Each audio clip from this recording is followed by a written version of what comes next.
السلام عليكم ورحمة الله وبركاته. إن الحمد لله نحمده ونستعينه ونستغفره ونؤمن به ونتوكل عليه، ونعوذ بالله من شرور أنفسنا ومن سيئات أعمالنا. من يهده الله فلا مضل له ومن يضلل فلا هادي له، وأشهد أن لا إله إلا الله وأشهد أن محمدًا عبده ورسوله. أما بعد، فإن خير الحديث كتاب الله، وخير الهدي هدي محمد صلى الله عليه وسلم، وشر الأمور محدثاتها، وكل محدثة بدعة، وكل بدعة ضلالة، وكل ضلالة في النار. قال الله تبارك وتعالى: يا أيها الذين آمنوا اتقوا الله حق تقاته ولا تموتن إلا وأنتم مسلمون. يا أيها الناس اتقوا ربكم الذي خلقكم من نفس واحدة وخلق منها زوجها وبث منهما رجالا كثيرا ونساء، واتقوا الله الذي تساءلون به والأرحام إن الله كان عليكم رقيبا. يا أيها الذين آمنوا اتقوا الله وقولوا قولا سديدا يصلح لكم أعمالكم ويغفر لكم ذنوبكم، ومن يطع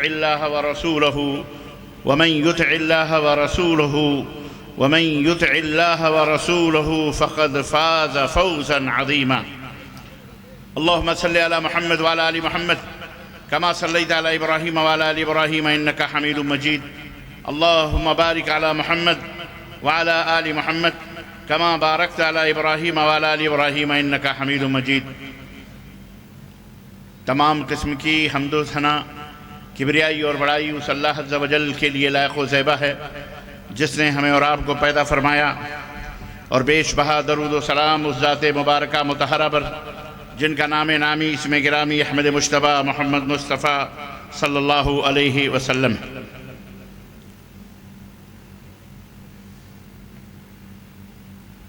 قابل احترام صدر عالی ذی وقار ڈاکٹر حضرت مولانا عبدالعزیز مبارک پوری حفظہ اللہ، اسٹیج پر ندامت کرتے ہوئے حضرت مولانا فاروق عبداللہ صاحب ناظم اعلیٰ ضلعی جمعیت اہل حدیث اعظم گڑھ، دیگر کتاب و سنت کے چمکتے ہوئے علماء، دعات، مبلغین، حاضرین کرام،